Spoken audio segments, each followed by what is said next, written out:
Good evening, everyone, and welcome back. I'm thrilled to welcome everyone back to our closing session and reconvene on this wonderful occasion. I want to just take a few moments this evening to talk a little about legacy, especially for the benefit of those who are joining SphinxConnect for the first time. In 1950, a remarkable young man, Arthur L. Johnson, came to our hometown, Detroit. He saw a tremendous potential for our city, and for 6 decades, he worked tirelessly as a civil rights leader, ardent arts advocate, and a visionary who was most passionately devoted to our home Detroit community. In November of 2011, Detroiters paid their respects as Arthur was laid to rest. As we have moved forward, his legend lives on within each one of us.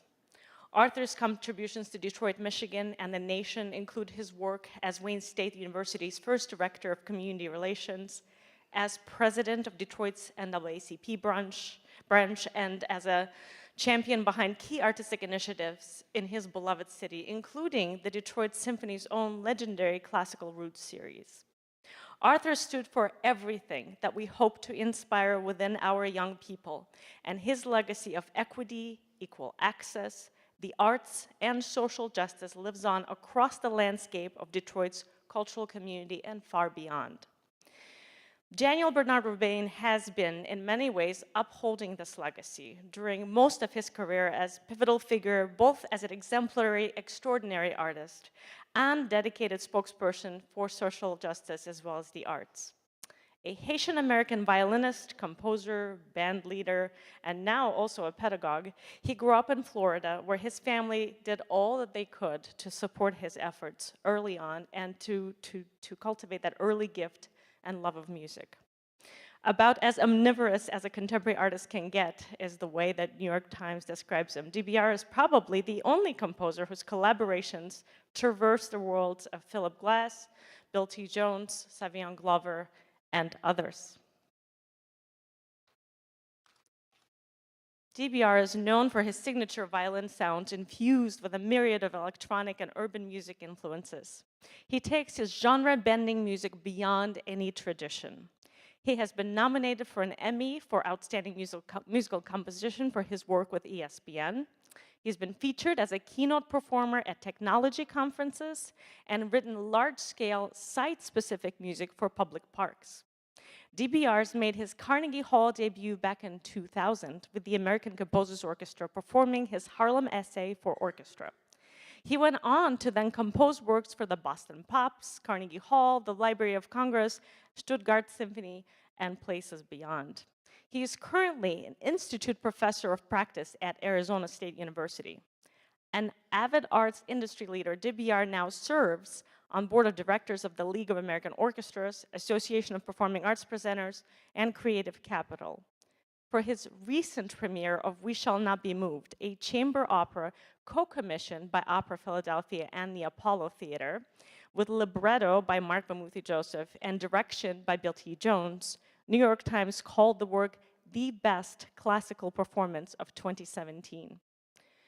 Here at SphinxConnect, we recognize the importance of not only paying tribute to legends like Arthur Johnson and his legacy, but also celebrating today's heroes, including this year's honoree. This evening, our very own Mark Clegg, one of the foremost musicologists in the country and interim associate dean of School of Music, Theater, and Dance here at the University of Michigan, will lead a brief discussion and conversation with this year's honoree.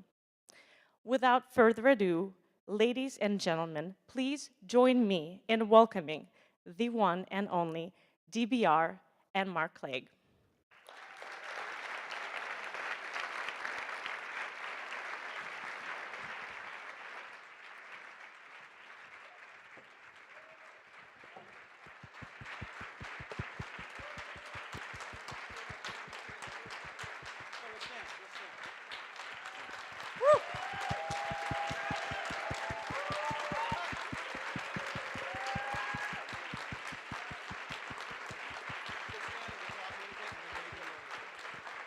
So we broke the rules right off the bat by bringing a guest to join us, but I just thought after that amazing performance, we want to hear just a little bit from the artists about how what was the inspiration for that piece. Just tell us a little bit about what you just did. Well, first of all, thank you so much, but really, please thank Lil Buck. Please thank little Bucky King. I mean, mhm. And this is a world premiere. This is the first time we've worked together. And of course, we've known each other and known each other's work for many years now. But I thought it was important that you hear from both of us. And yeah, Buck, what goes through your mind, or how did we get this piece together? How do you feel about it? Well, this was actually, like you said, it's a premiere. It's kind of a world premiere, and this is our first like official performance together. And when I got the music, I got three different tracks sent to me, and one of them this one just stood out the most. I guess this is kind of my realm because I'm very attached to the emotion of the music, and bringing that to life because I think emotions like that connection is much stronger than a lot of different connections we have, even verbal. That emotional connection that I can share with you guys on stage, and it comes back through your eyes, through your facials, through how you're, have taken in your experience. It's really soulful, and it's a thing that I really love. So I think it's just that music had that connection to me, and I was just really speaking from my heart. A lot of it was from the soul, so that's why you saw a lot of this, pulsing and bringing my soul out so you guys can see it, and then, and kind of enlarging it and just like pretty much pouring out my soul. That's the feel I got from it, and yeah, and it's a beautiful piece of music by DBR, and I just like the natural connection we have together where we can like really play off each other, Yes. and because that was really improv. It wasn't really choreography, everything we were doing. So where everything I was doing was pretty much improv. So I look forward to building more with you I do and too. doing performances. Thank you. Yeah, I was. But that's where I am in my Buck, head, man. I'm about to grab my rig. I was trying to describe what you do to someone, and so forgive me. I was saying, I feel Buck in so many ways is where Baryshnikov, Biggie, and ballet meet. You know, and yeah, and I thought that what you do is steeped in so many multiple silos of tradition that you must be familiar with all of them to really understand and appreciate all of them. Oh, absolutely. So I'm a street dancer. My style is Memphis jukin, and that's just my base. So if you know Memphis, you know Memphis jukin. It's an underground dance style that came from underground rap music in Memphis. So pretty much music that wasn't mainstream. There was just like a lot of local artists.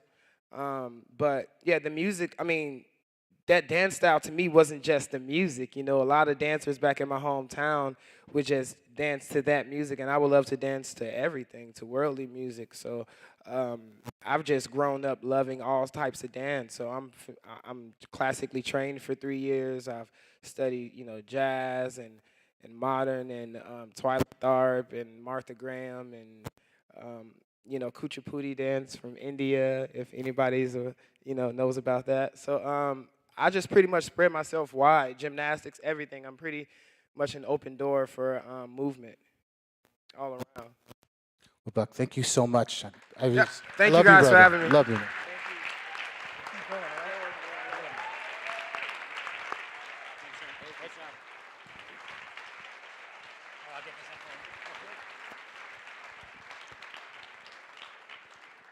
So pretty much an open door for music. I think that's not a bad way to think about it. It sort of, to me, describes a lot of what you've done.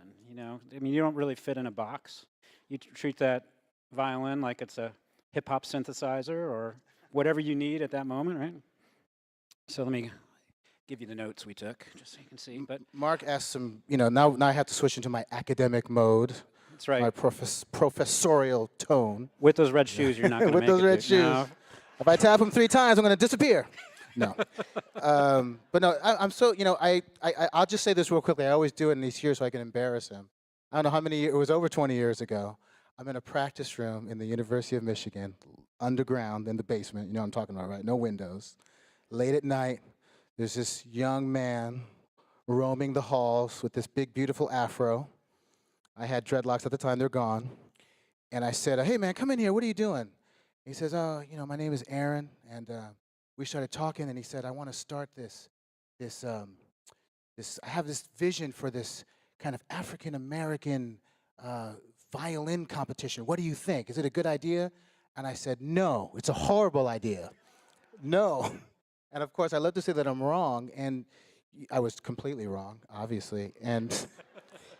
But more to the point, I mean, we really found each other in one of those practice rooms. Actually, I remember, you go down the hall, it's the first left, you come right around, and it's that first one on the left, right in the corner there. And that was the practice room. And I mean, years later, everything that Aaron and Afa have accomplished, I just want to say thank you so much, Aaron Jorkin. Thank you so much, Afa. It's tremendous. And it's family. This is truly, truly family. Truly family. That's great. So obviously Aaron found his purpose in your practice room, and you told him to leave it by the wayside. Yeah. All these people now heartily disagree with you. But how did you find your purpose as an artist? Well, the first piece I ever played publicly was Hatikva, the Israeli national anthem. I didn't find the Haitian national anthem until about 5 years later. Both my parents were born in Haiti, the land of many mountains. I'm the proud son of 2 Haitian immigrants who continued to, well, I lost my father 4 years ago. But my mother continues on in a home that she owns. She put her 3 children through college. She is a proud black woman who right now is in her room, with a candle and a cross lit by her bed, saying her prayers every night for her husband that is gone and her children that are trying to do good in the world. And were it not for Mr. Miller and a public school music program in South Florida in Margate in 1976, a free instrument, a free music lesson once a week, a full-size instrument, and an orchestra, the Margate Strings. We felt like superheroes. I felt bulletproof. And my violin then and now was my weapon of choice. 2018, there are no more public orchestras in South Florida that I know of in Broward County. You can't play in an orchestra. You can play here, but you can't play there. That makes me very sad. So yeah, sometimes instruments choose you. The violin chose me, the sound of it, the look of it. And I was very fortunate to be in that place at that time. Well, 3 cheers for the public schools. And Public school. let's support the music Public making school. there. Yeah.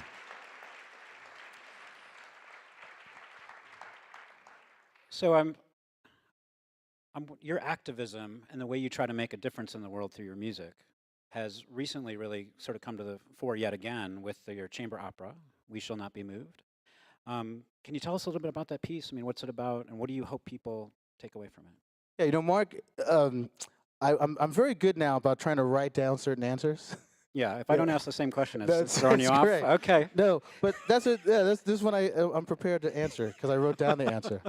Okay, so we're family. We're the family. Okay, so my chamber opera, We Shall Not Be Moved, brings a story of black and brown youth and the dreams and nightmares they confront every day into a vital conversation of spoken word, hip hop, and classical music and traditional opera, and delivers it all onto a stage of democratic innovation, where the blackest aspects of art making pushes tradition forward and outward into new, needed conversation of artistic vitality and complexity.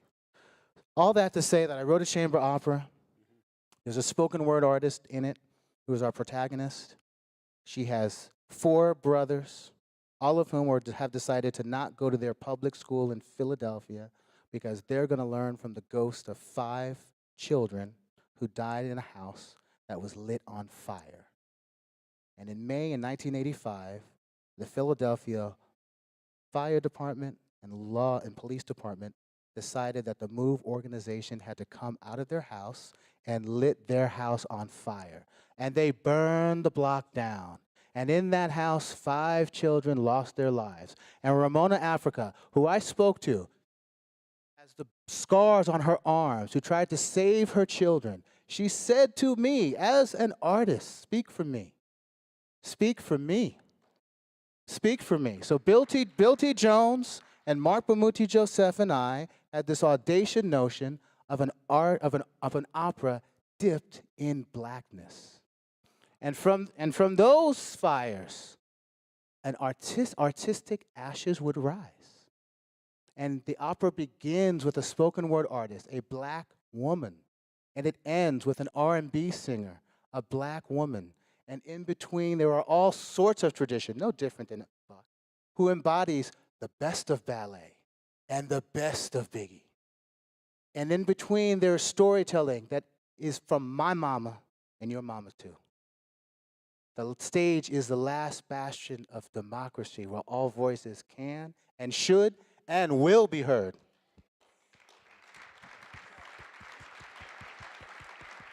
I'm sorry, I won't do that. Preacher DBR, we love it. It's great. So, I know you did a symphonic piece. Was it Chautauqua about young men too? Oh, yes. So tell us Great. a little bit about that. Oh, thank you for asking about that piece. That was a piece called Meditations for Raising Boys. You Meditations. have a son yourself? I have We were two just talking to him. sons. Yeah, I have two We were sons. talking to him backstage. Yes. Tarek Parker is 14 years old, an incredible mind, an incredible producer, a great a politician in the making, I think, or a professor in the making.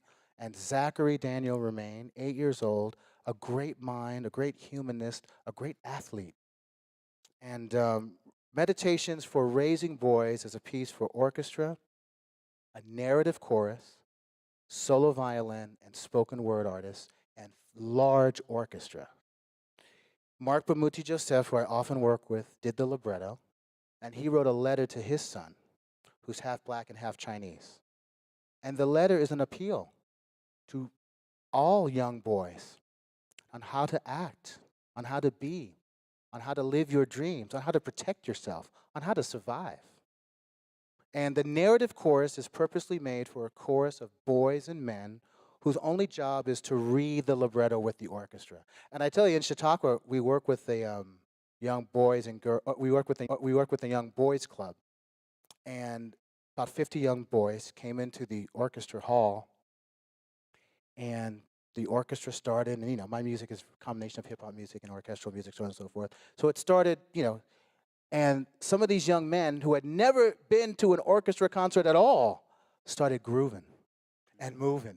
And that energy, it was such a wonderful thing. I hope the piece gets done more, only because it's literally an orchestral piece and a notion of social engagement that collides on a concert stage. Yeah. That's great. Oh, it's Yeah. okay, it's okay, it's okay. I don't want to. But thank you, thank you. I know. I feel like there's never enough time. Oh, we have time right in front of us. know, we have like And I want to 31 make sure we get to. I know you want to get to questions from them too. I do. I don't know if we have any, because we're running a little behind. I'm not sure if we have the microphones out, but we'll do what we can. So we do have, I don't know, maybe 400 people in this room. It's probably as packed as I've seen it all weekend. And they're here to make a difference. They're looking for a mission. Maybe they have a mission. Maybe they've started on that mission. Maybe they're waiting to find some inspiration or some courage to make that mission come to the fore. Can you just tell us a little bit how? Because I know you work with students. We've had you at Michigan, and you just light a fire under people. And some of that is really challenging them to own themselves. Can you talk a little bit about how you would encourage everybody to find that mission? Maybe how you found your mission. So what I wrote, one of the things that I wrote, this is very John Cagean. The arts may be the one place where you can be selfish and selfless simultaneously. Know yourself. Know and examine your deepest fears and darkest pain. Then be brave enough to put all of yourself, into every note you play until your very last breath. So as an educator, I proudly teach at Arizona State University, Herberger Institute for Design and for the Arts. One of the first things I did was I don't use the word student or teacher. I have a liquid syllabus. The very first sentence is, we are all contributors to a classroom of ideas. We are all contributors to a classroom of ideas. Somebody who is 5 years old and has been playing a string instrument for 5 minutes are creating sounds and tones that I have forgotten, that we all can learn from. To validate anyone, not just a young person, but a person who is a different color than you, a person that may have different abilities than you, a person that may have that may sexually identify differently than you, our other. To validate anyone different from us and what they can do and contribute, I think is humane and vital, particularly in this politic, right? So I use the word contributors. More specifically, I never saw the violin as a string instrument. I saw it as a percussion instrument, a woodwind instrument, brass instrument. My violin breathes. And that's the key, right? It's my violin, not the violin. It's my violin. My violin is something different than no other. My violin belongs to me. I'm responsible for it. I take ownership of it. And I'm going to take it places where it hasn't been before. And then now, in some ways, we all do this. I mean, Rachel Barton Pine, Aaron, Afa, there's so many wonderful, Eugene, Joel, I'm just, screaming your names out. Damien, Buck, Mark. I mean, we all do this. I think what I'm really trying to do is write it down, make it public, publish these ideas, interview, communication. So I'm very much committed to this idea as imagination, as the starting place for intellectual inquiry, for rigorous re-examination of all of our traditional modes of learning. Oftentimes in the classroom, we're sitting in a circle, if at all.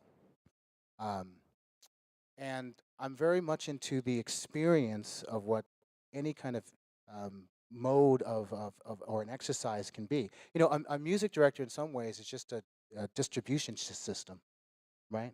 So if we were to dismantle this notion of what a music director could be, of what a soloist can be, of what a composer can be, it gets very, very exciting, you know? Um, what can a nurse who's working the midnight shift in a hospital right now in Detroit, what would her ideas for a program of orchestral music be? This Lady Gaga, very good friend of mine. I knew her as Stephanie. She was 16 years old.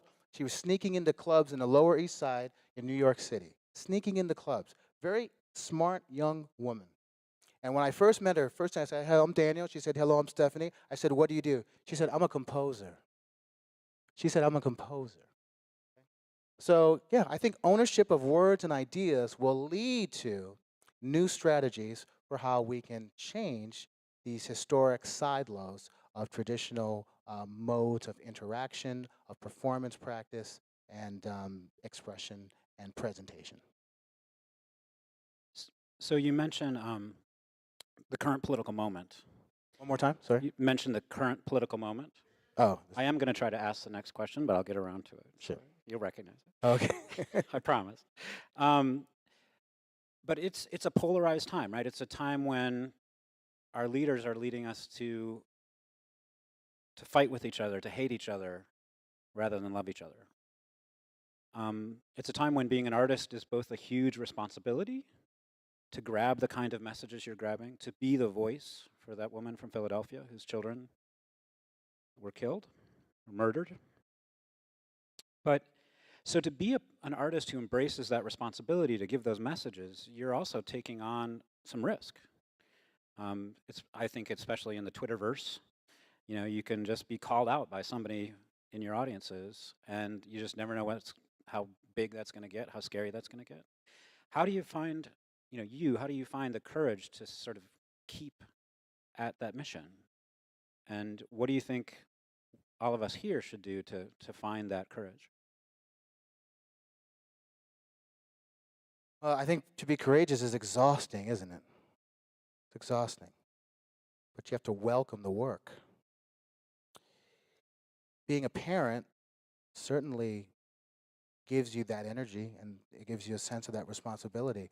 I can't help but I'm looking out at you. Quickly I can find the younger people in the audience. They're very clear, you know. And I'm looking, as Bill T. Jones would say, look 5 feet in front of you, now 50 feet. Look a mile down the road, 500 miles, 5,000 miles in front of you, right? I can think about the world I want my children to live in. I can think about the stories that are not happening on our operatic stages. I can think about the composers and the people of color who will never be commissioned by the Met in New York City. And I can think about my own role and responsibility, no matter how small it might be, towards change. And isn't it amazing how one tweet can change the world? Right? That's where we are now.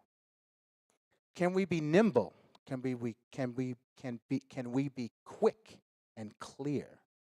You know, even as a big kind of laborious institutions oftentimes that we are beholden to, can we be nimble, quick, and clear in our execution of our work, our ideas, our strategies, our statements, and declarations of diversity, equity, and inclusion? So I do think there are things that we can all do online every day. And just as importantly, there are things we can do in our communities, in our homes, every single day. I try to shake someone's hand in terms of a theme and variation. Go ahead, shake the hand of the person next to you. I know, you might not want to. I know it's flu season, right? I know, I can see the resistance. I can see the I can family. see the resistance. The whole thing I'm building shaking in your the hand. crowd. I'll shake your hand, but I ain't shaking it. No, I'm just kidding. I'm sorry. Okay, so that's the theme, right? Right. It's the theme. Go ahead. We've all done it. There's a rhythm to it. Now do a variation. Go ahead. Do a variation.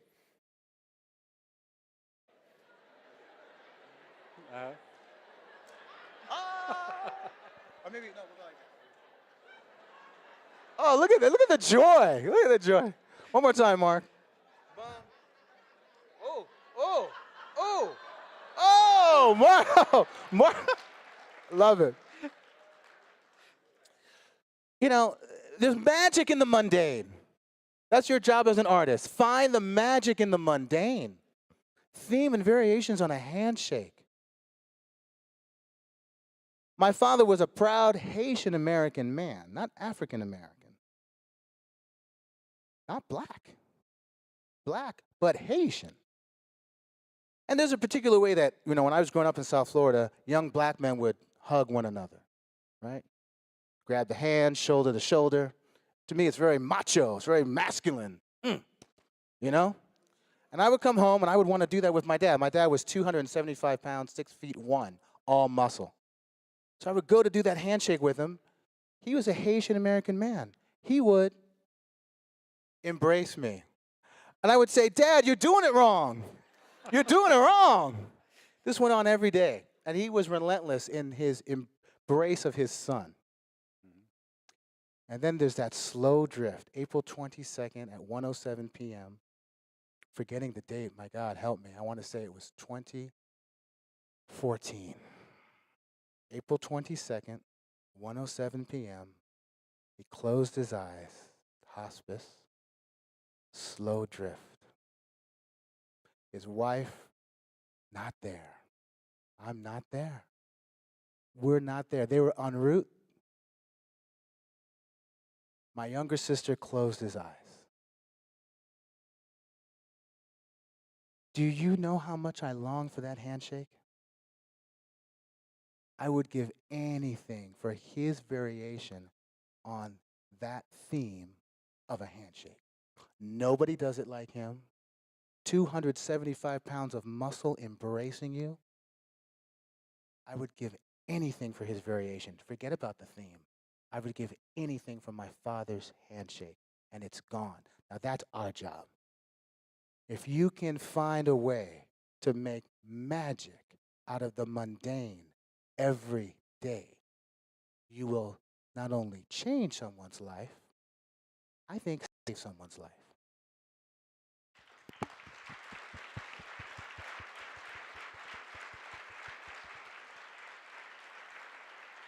That's great.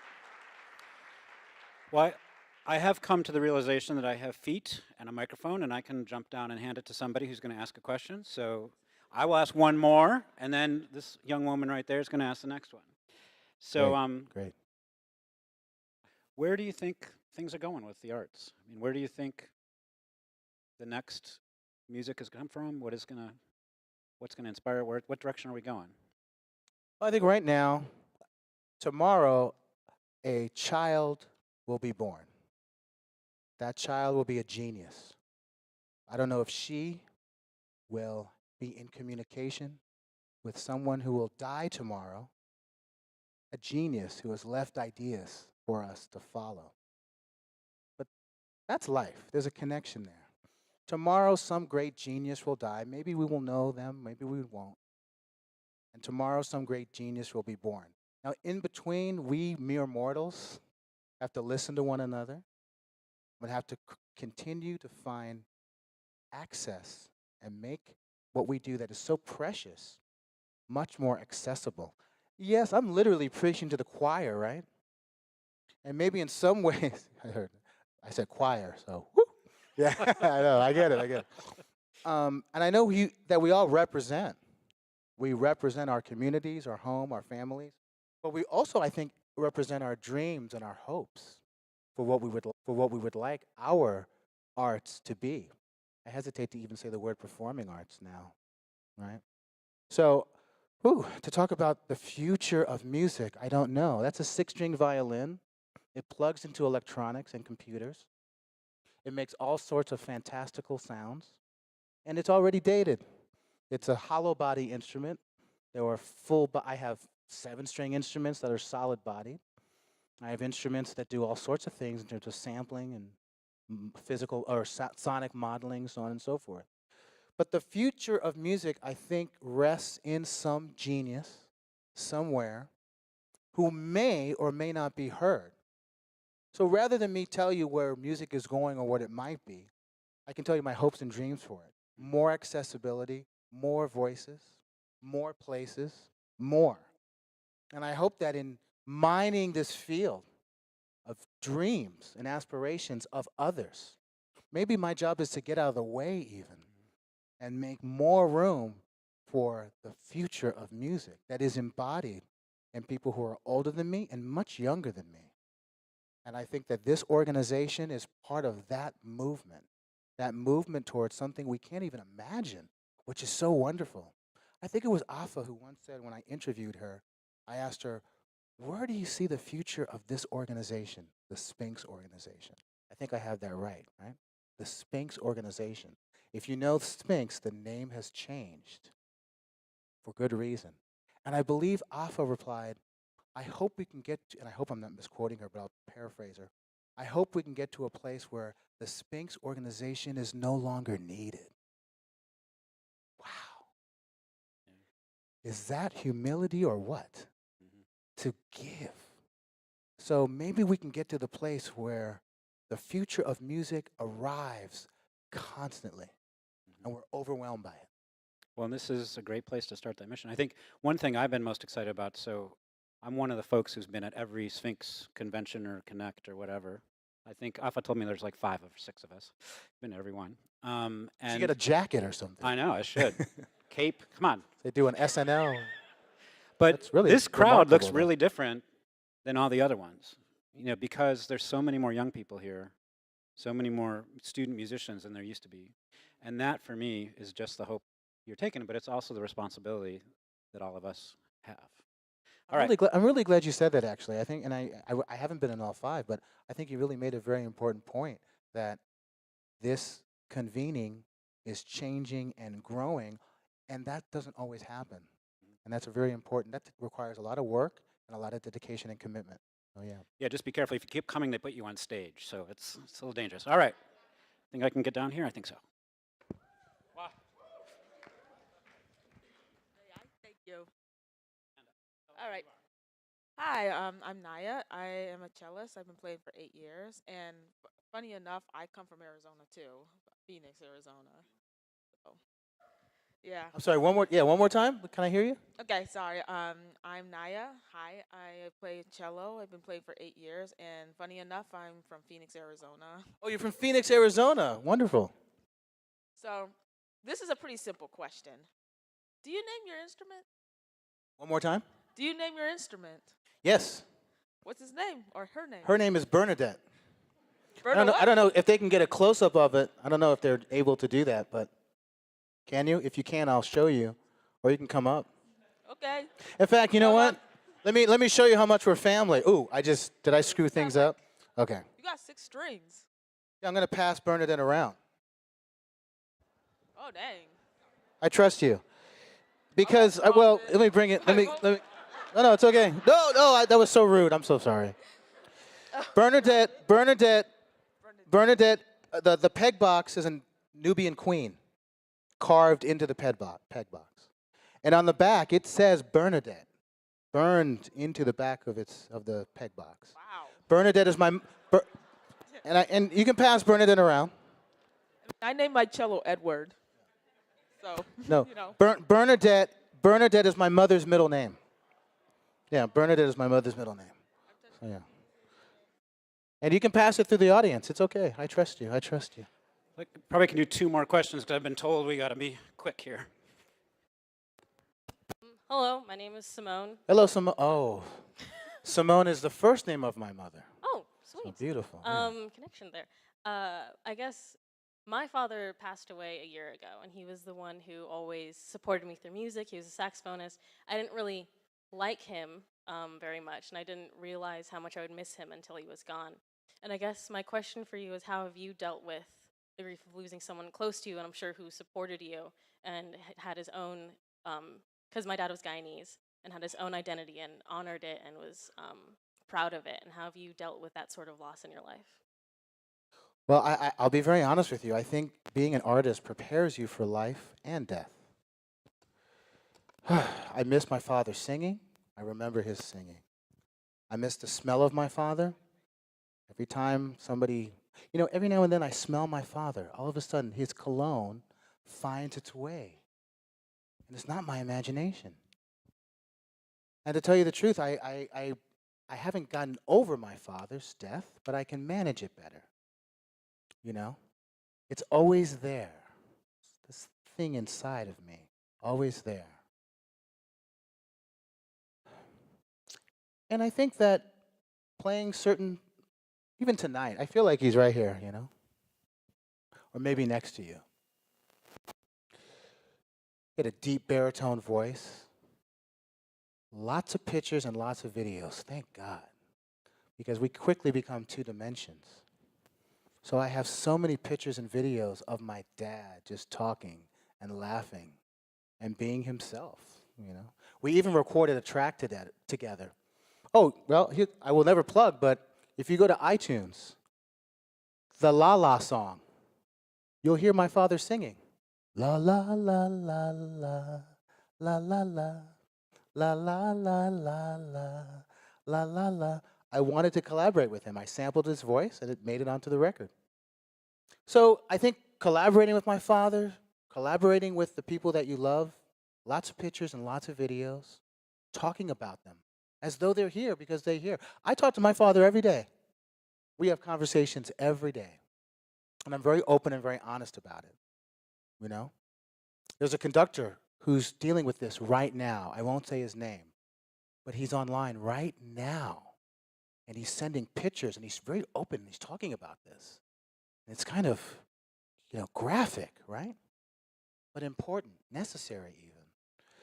So I think as artists, as arts administrators, as people who must lead others, I think being selfish about your grief is a good way to then be selfless about it and to share the gross experience of it. Now, can I put that in a requiem?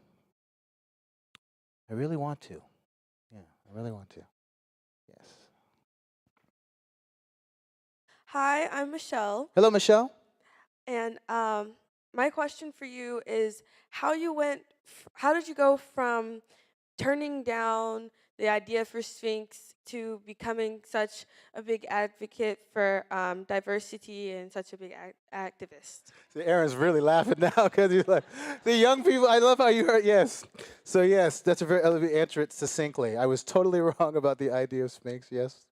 And I was very open about that. I've always been an advocate for diversity, always. I've always been an advocate for imagination and inclusion, and that there's not enough access. There are more voices that need to be heard that will never be heard, right?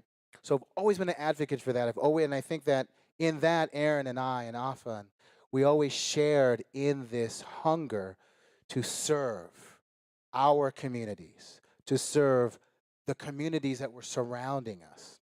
And now, of course, this was before even an online community, which is so vital and so important.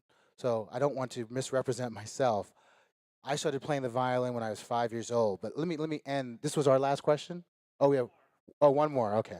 One quick one. Well, let's get to it, and then I'll tell you what I was going to say. I'll circle back. Hi, my name is Matthew Jamal Matthew. Scott. Hello. I play bass and Hello, I Matthew. compose. I really enjoyed your piece, first of all, and I played on the Sphinx Artist Showcase last night, and Oh, I did. wonderful. Thank you. Yeah. Oh, you've Thank got you an so much. audience. Thank you. You've got an audience. Congratulations. Thank you. Congratulations. I And, can't wait to hear your music. Thank you. I'd love to show it to you, obviously. Yeah.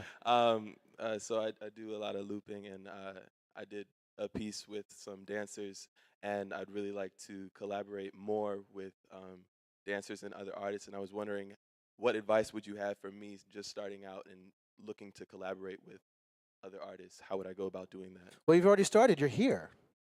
And for most of us, what we need is right next to us, right? We just don't know it, you know? Start with your parents, your guardians, the people who are closest to you. Investigate, interrogate, ask, you know? Sometimes I know as a man, I'm afraid sometimes to ask or to articulate or express what I need. I'm a black man. And this is what I was going to circle back to. You know, my father, as much as I loved him, in some ways, I suppose, made me. But my mother is the one who bore me into the world and raised me. And I'm only now starting to understand the profound relationship I have had to black women and to women of color and to women.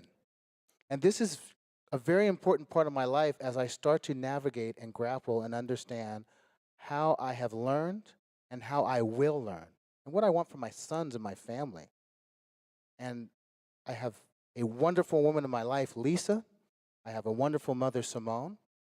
And I've been surrounded by really wonderful teachers and mentors.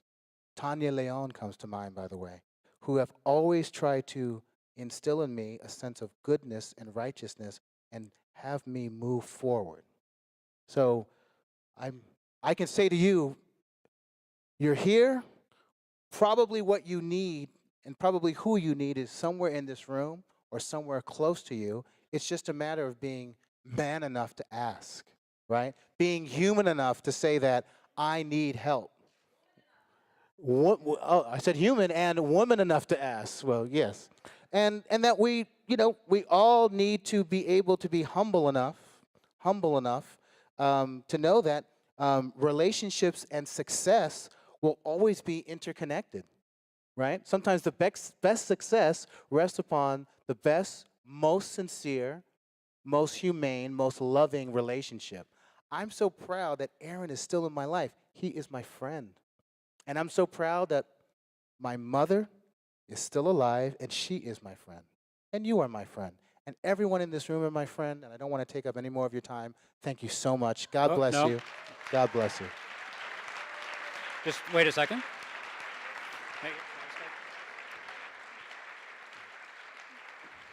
So we got one more very important question, and it goes to this issue of taking pictures and videos of those you love. So about a few years ago, Aaron Dworkin, who's the founder of the Sphinx organization, interviewed Dr. Arthur L. Johnson, for whom your award is named, an amazing activist in the city of Detroit. His commitment to social justice is what we're honoring today in both his legacy and your work. So I'd like to show Aaron's video, and he's going to, well, Dr. Johnson is going to ask you the last question. Never be satisfied with simply doing what is required. Do more than what is required. The path to greatness is a path made by those who are willing to do more than what is required. So the question Aaron asked, Dr. Johnson, is what has been the single most important factor that has enabled you to live the life you have led?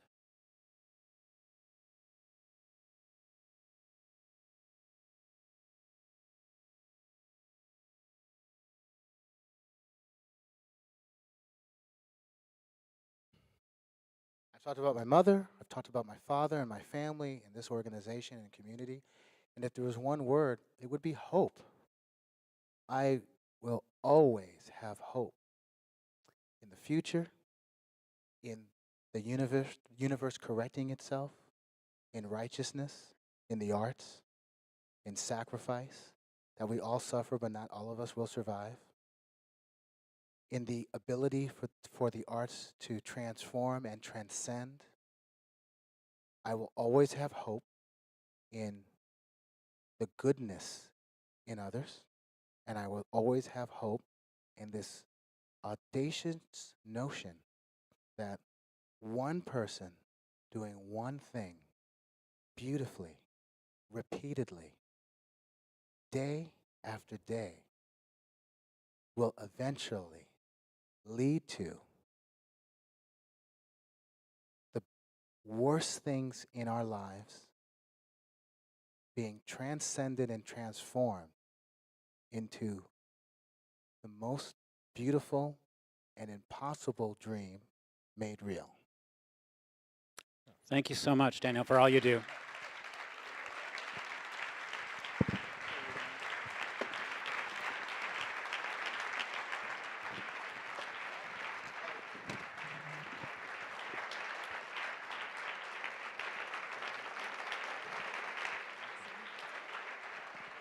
Thank you, Mark. Thank you, Daniel. Daniel, in recognition of your courage and your commitment to social justice in the arts and to your ability to weave your story and relate it to our community and everything that you are yet to accomplish.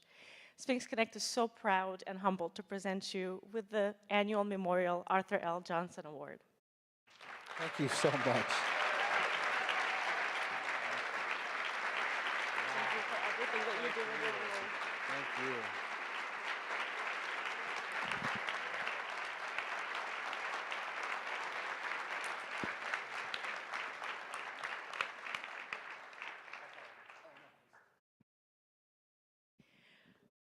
Wow.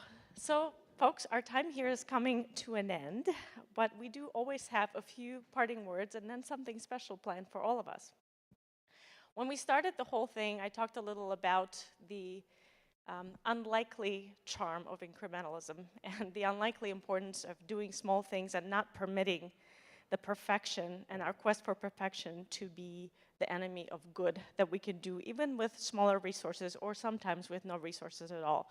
I've since had young people, colleagues, friends, family members approach me and some challenging that idea and some encouraging me to think about what else.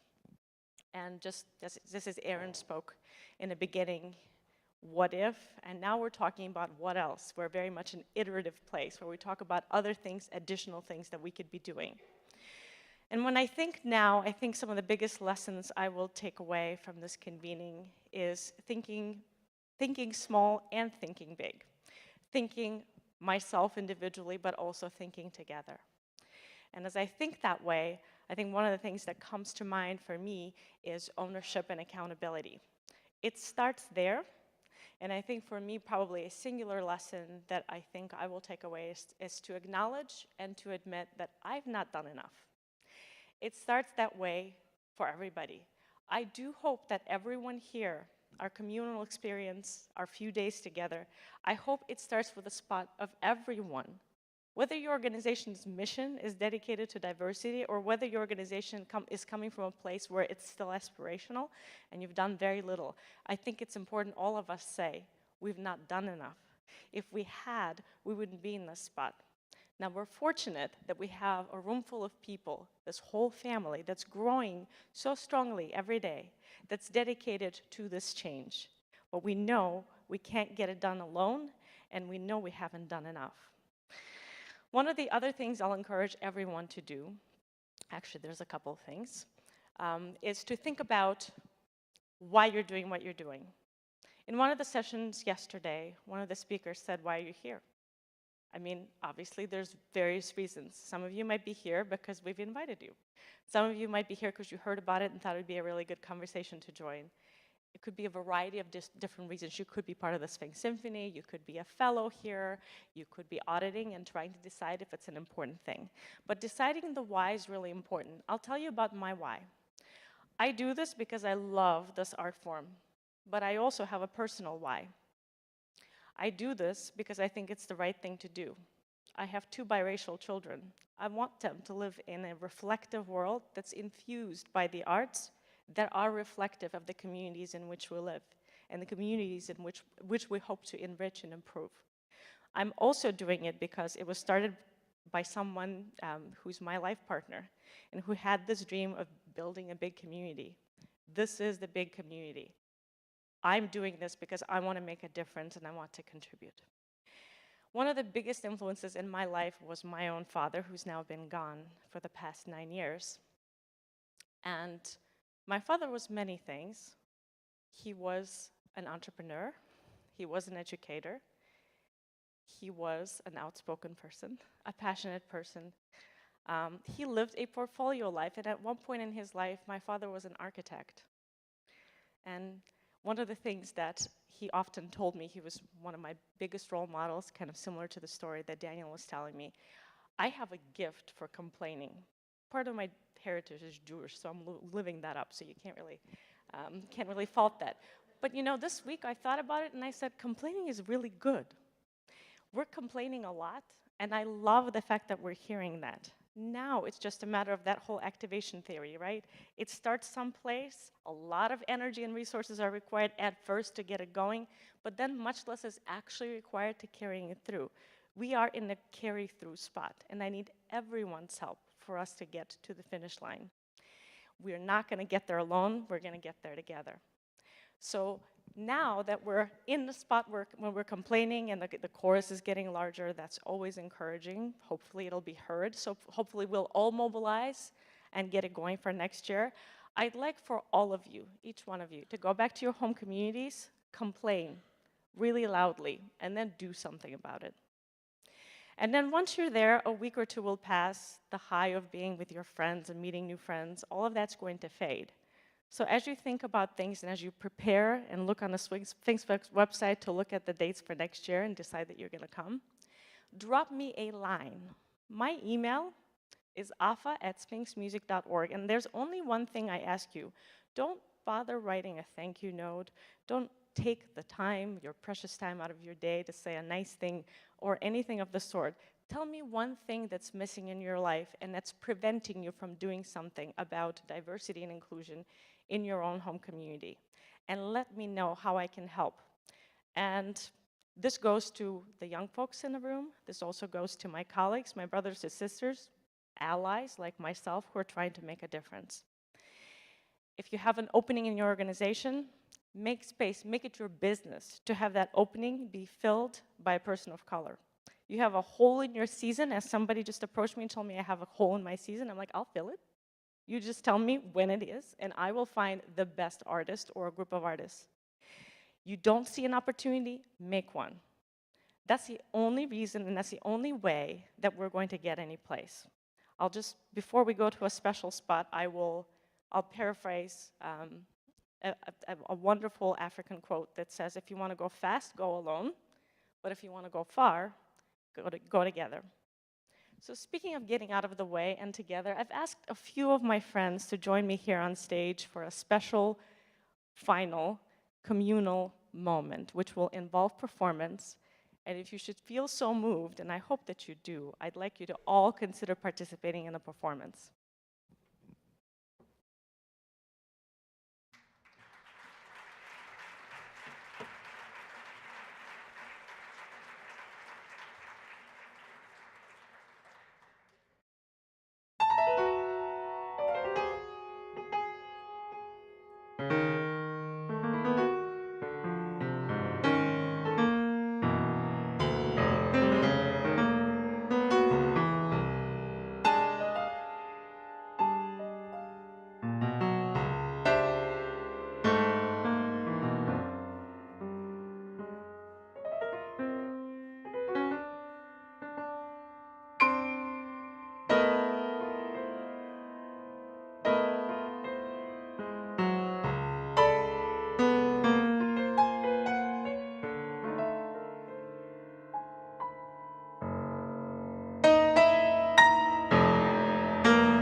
one day when the glory comes, it will be ours. It will be ours. Whoa, one day